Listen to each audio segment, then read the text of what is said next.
Hello student, a very warm good morning to all of you. मैं तुम्हारा Sandeep sir.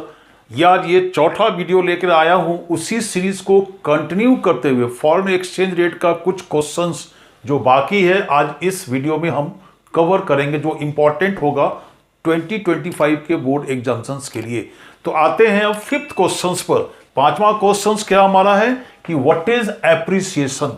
Appreciation किसे कहते हैं और इसका इफेक्ट एक्सपोर्ट और इंपोर्ट्स पर क्या होगा। ठीक है, तो सबसे पहले आते हैं इसके मीनिंग पर कि एप्रिसिएशन का मतलब क्या है। एप्रिसिएशन का मतलब सिंपल भाषा में कहेंगे तो वैल्यू बढ़ जाना, मतलब इंक्रीज इन द वैल्यू। किसका वैल्यू? डोमेस्टिक करेंसी का। अपने करेंसी का कीमत अगर बढ़ जाता है in terms of foreign currency, foreign currency के टर्म्स में अगर कीमत बढ़ जाता है किसके कारण? तो due to change in demand and supply of foreign currency and that is called as appreciation, that is of domestic currency.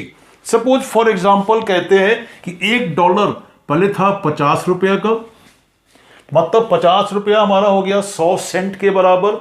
तो 1 रुपया हो गया 100/50 2 सेंट, मतलब 1 रुपया का कीमत पहले था हमारा 2 सेंट, मतलब इन टर्म्स ऑफ डॉलर। अब सपोज एक्सचेंज रेट हमारा घट गया, now it is 40 rupees, $1 is to 40 rupees. तो अब ये 1 रुपया का कीमत कितना हो गया? 2.5 सेंट, मतलब 2 सेंट से 2.5 सेंट रुपया का कीमत हो गया, मतलब रुपया 0.5 सेंट महंगा हो गया, मतलब रुपया का वैल्यू बढ़ गया। इसी को हम कहते हैं एप्रिसिएशन ऑफ डोमेस्टिक करेंसी। कारण क्या है? तो कारण दो है, मतलब एक हमारा क्या है कि डिमांड घट जाना, सप्लाई रिमेनिंग कांस्टेंट। दूसरा सप्लाई बढ़ जाना, डिमांड रिमेनिंग कांस्टेंट।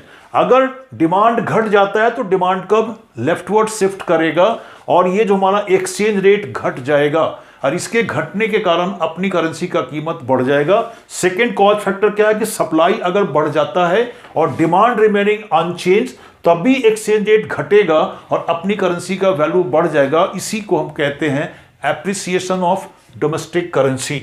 अब इसका इफेक्ट क्या होगा एक्सपोर्ट पर और इंपोर्ट्स पर, घटेगा या बढ़ेगा? तो पहले डिस्कस करते हैं इंपोर्ट्स का पार्ट। एप्रिसिएशन मतलब वैल्यू बढ़ जाना, किसके कारण? तो due to that is decrease in exchange rate. Exchange rate जब घट जाएगा डिमांड और सप्लाई के चेंजेस के कारण, तो अपने करेंसी का वैल्यू बढ़ेगा, वो है एप्रिसिएशन। मतलब क्या हो गया कि फॉरेन करेंसी जो हो गया अब सस्ता हो गया। अब यहां देखो ना, पहले ये था $1 50 रुपया का, $1 40 रुपया का, मतलब इन दोनों के अगर प्राइस को कंपेयर करें तो ये हमारा क्या हो गया? 10 रुपया सस्ता हो गया। 10 रुपया सस्ता हो गया कौन? Dollar. in terms of Indian rupee means foreign currency becomes cheaper in terms of domestic currency। Foreign currency अगर सस्ता हो गया तो अब क्या हो गया? अब हमें $1 का सामान परचेज करने के लिए 10 रुपया कम देना है एक्सचेंज में। मतलब यह भी होता है। इसका मतलब क्या हो गया कि डोमेस्टिक कंट्री को अब कम पे करना है, पे less for the purchase of goods worth 1 unit of foreign currency. 1 unit foreign currency का सामान अब परचेज करने के लिए उसे पहले से कम देना है एक्सचेंज में अपना करेंसी, मतलब फॉरेन गुड्स जो था दैट बिकम्स चीपर, सस्ता हो गया। कहां? अपने बाजार में, डोमेस्टिक मार्केट में ये सस्ता हो गया। तो इसके कारण क्या हो जाएगा? डिमांड जो होगा फॉरेन गुड्स का वो बढ़ेगा। कहां? हमारे बाजार में, डोमेस्टिक मार्केट में डिमांड बढ़ेगा। इसका मतलब क्या हो गया कि इंपोर्ट्स बढ़ेगा। यह है पहला इफेक्ट। जब भी एप्रिसिएशन होगा डोमेस्टिक करेंसी का due to decrease in exchange rate because of change in demand and supply of foreign currency, तो इंपोर्ट्स बढ़ेगा। अब एप्रिसिएशन का इफेक्ट हम देखते हैं किस पर? एक्सपोर्ट्स पर। एप्रिसिएशन मतलब इंक्रीज इन वैल्यू, किसका? डोमेस्टिक करेंसी का इन टर्म्स ऑफ फॉरेन करेंसी, जो अभी हमने मतलब देखा। इसका मतलब क्या हो गया कि फॉरेनर्स जो होगा नाउ दे हैव टू पे मोर, ज्यादा देना होगा in exchange for the goods worth 1 unit of domestic currency. एक यूनिट डोमेस्टिक करेंसी का सामान परचेज करने के लिए फॉरेनर्स को अब ज्यादा पेमेंट करना है एक्सचेंज में। यार यहां देखो ना, अब 1 रुपया का कीमत पहले था हमारा 2 सेंट, मतलब 1 रुपया का सामान अगर अमेरिकन पहले इंडिया से परचेज करता था तो 2 सेंट एक्सचेंज में देता था। अब ये 1 रुपया हमारा हो गया ये 2.5 सेंट, 0.5 सेंट महंगा हो गया। मतलब उसी अब 1 रुपया का सामान परचेज करने के लिए अब उन्हें देना है 2.5 सेंट, 0.5 सेंट एक्सचेंज में अधिक देना है। मतलब क्या हो गया हमारा कि डोमेस्टिक गुड्स जो हो गया वो दैट बिकम कॉस्टलियर, महंगा हो गया, that is in foreign market, उस विदेशी बाजार में महंगा हो गया और उसके कारण डिमांड जो होगा डोमेस्टिक गुड्स का घटेगा, क्योंकि दाम के बढ़ने से डिमांड घटता है। तो डिमांड घटेगा कहां? फॉरेन मार्केट में अपने डोमेस्टिक गुड्स का, मतलब एक्सपोर्ट्स घटेगा और इसके कारण नेशनल इनकम का डिक्रीज होगा। मतलब जब भी एप्रिसिएशन होगा डोमेस्टिक करेंसी का तो एक्सपोर्ट्स घटेगा और इसके जो पहले हम देखिए क्या कि इंपोर्ट्स बढ़ेगा। चलो अब चलते हैं 6 क्वेश्चन पर। 6 क्वेश्चन हमारा क्या है सीरीज का कि differentiate between depreciation and devaluation. Depreciation और डीवैल्यूएशन में अंतर क्या? एकदम सिंपल वर्ड्स में या लिखा जाएगा कि are depreciation and devaluation the same or not? Justify your answers with valid arguments. Questions का लैंग्वेज जैसा भी होगा लिखना हमें है दोनों के पॉइंट्स डिफरेंसेस का।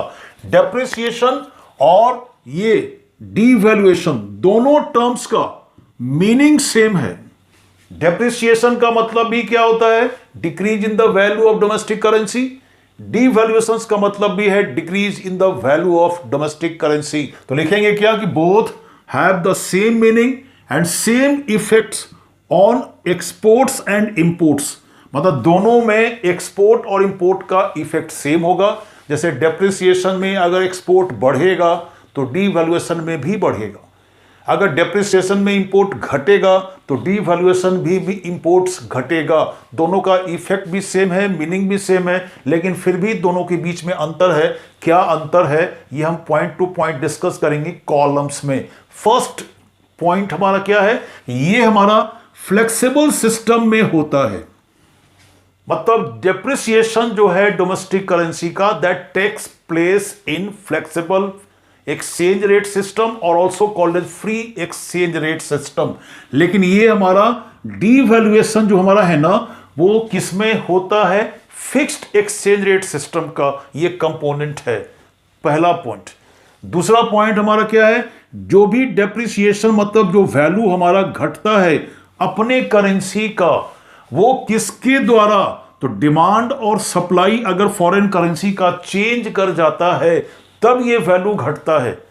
मतलब ये जो depreciation is caused due to that is market forces of demand and supply.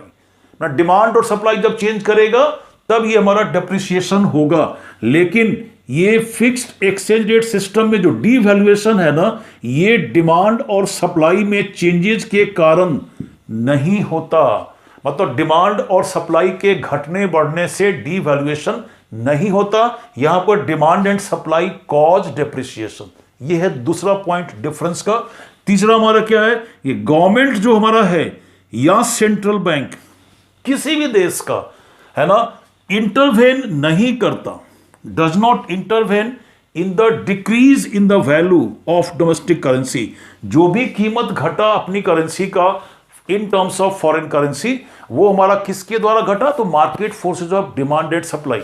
सरकार नहीं कुछ करती और नहीं सेंट्रल बैंक उस देश का कुछ करता है। लेकिन डीवैल्यूएशन केस में क्या है? डेलिबरेट है, ये हमारा है एक एक्शन ऑफ द गवर्नमेंट और the central bank of the country. Means it is deliberately done.